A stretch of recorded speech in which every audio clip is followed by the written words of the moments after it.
আসসালামু আলাইকুম বন্ধুরা। আজকে তৈরি করে দেখাবো ভীষণ মজার আর সবচেয়ে সহজ উপায়ে পাটিসাপটা পিঠা রেসিপি। এর জন্য প্রথমে 2 কাপ চালের গুঁড়ো নিচ্ছি। এটা বাসায় তৈরি করা চালের গুঁড়ো, তবে কেউ চাইলে বাজার থেকে কেনা যে শুকনো চালের গুঁড়োটা পাওয়া যায় সেটাও ব্যবহার করতে পারো। এখানে 2 কাপ চালের জন্য 1.5 কাপ আটা কিংবা ময়দা ব্যবহার করতে হবে।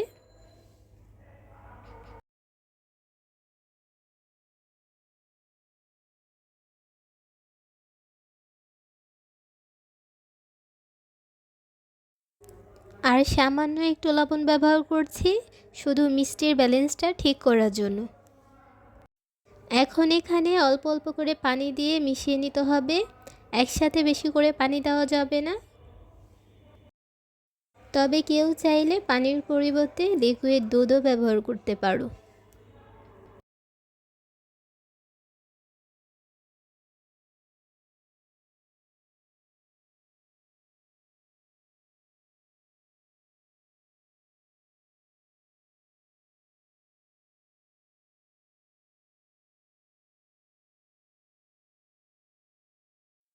এই পর্যায়ে এসে 2 টেবিল চামচ গুঁড়ো দুধ ব্যবহার করছি। এই দুধের কারণেই এর টেস্টটা অনেক গুণ বেড়ে যাবে। ভালো করে মিশিয়ে নিতে হবে যাতে কোনো লাম্পস না থাকে। এই পর্যায়ে এসে 4 টেবিল চামচ খেজুরের গুড় ব্যবহার করছি। গুড়টা আগের থেকে একটু জাল করে লিকুইড করে নিয়েছি যাতে এটা মেশাতে খুব সুবিধা হয়। কেউ চাইলে শুধু চিনি ব্যবহার করতে পারো, তবে গুড়টা দিলে এর টেস্টটা অনেকটা বেড়ে যায় আর গুড়ের জন্য সুন্দর একটা ফ্লেভারও আসে। গুড়টা ভালো করে মেশানো হয়ে গেলে এখানে 3 টেবিল চামচ চিনি ব্যবহার করছি। তবে মিষ্টিটা বুঝে দিতে হবে, কি যে যতটা খেতে পছন্দ করে ঠিক সেভাবেই চিনিটা ব্যবহার করতে হবে। চিনি দেওয়ার কারণে আরও পানি ছেড়ে দিয়েছে আর এই গোলাটা এখন পুরো পারফেক্ট আছে। হাতে যদি একেবারেও সময় না থাকে তাও চেষ্টা করবে পিঠা তৈরি করার কমপক্ষে 1 ঘন্টা আগে এই গোলাটা তৈরি করে রেখে দিতে।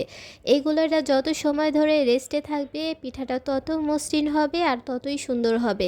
আর ভাঁজ দিতে গেলে তখন কিন্তু ভেঙে যাবে না। এই পর্যায়ে এসে খিরসা তৈরি করে নেব।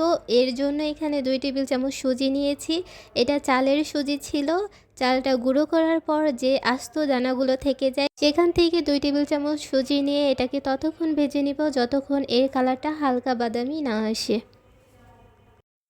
ভাজা হয়ে গেলে এখানে লিকুইড দুধ ব্যবহার করছি আর এটা অল্প অল্প করে দেব আর সাথে সাথে নাড়াচাড়া করে মিশিয়ে নিব যাতে দলা পেকে না যায়। 1.5 কেজি দুধকে জাল করে 700 গ্রামের মতো করে নিয়েছি আর তার সাথে গুঁড়ো দুধ ব্যবহার করেছি আধা কাপের মতো। এটা দেওয়ার কারণে এটা টেস্টটা অনেকটা বেড়ে যাবে। আর কোরানো নারিকেল দিয়ে দিচ্ছি আধা কাপের মতো।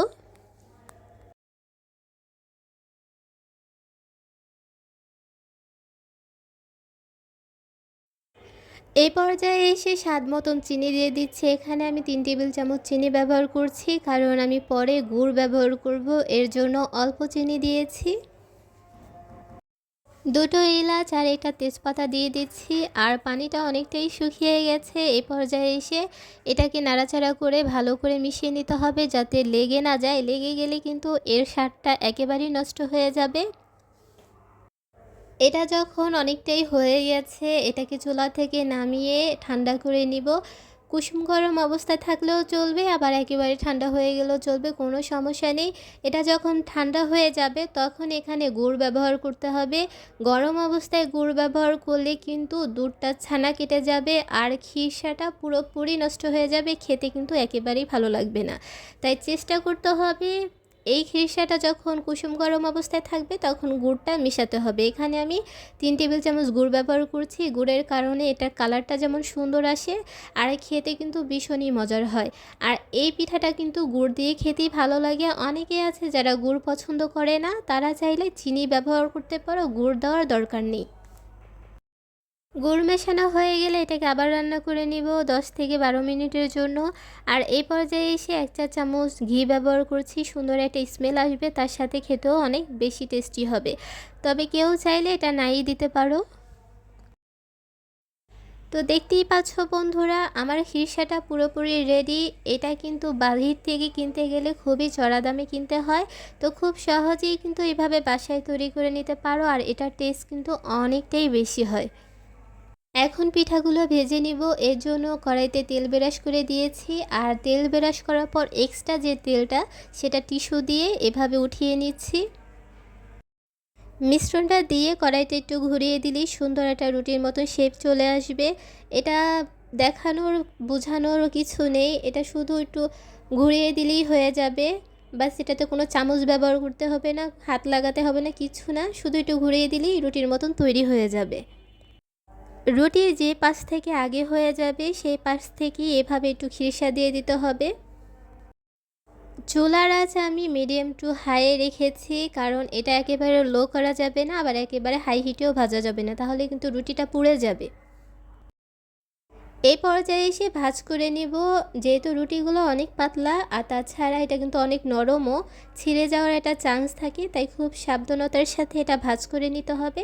তবে অনেককে দেখি যারা মোটা করে রুটি বানায়, আর মোটা করে তৈরি করলে কিন্তু ফেটে যাওয়ার সম্ভাবনা থাকে।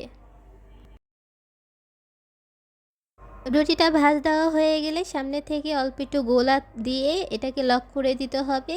লক করে দিলেই কিন্তু পুরটা বের হয়ে আসার কোনো চান্স থাকে না। এখন এটাকে দুই পাশ থেকে একটু হালকা করে লাল করে ভেজে নিব।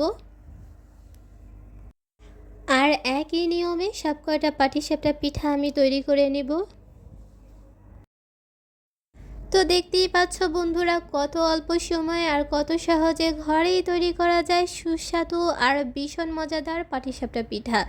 এই পিঠাটা একবার যে ঘরে তৈরি করে খাবে সে কিন্তু বাহির থেকে আর কিনে খেতে চাইবে না। তো ভালো লাগলে তোমরাও একবার ট্রাই করে দেখতে পারো। এই শীতে ঘরে বসে পিঠা বানানোর যে আনন্দ আর যেই স্বাদ সেটা কিন্তু বাহিরে পাওয়া যায় না।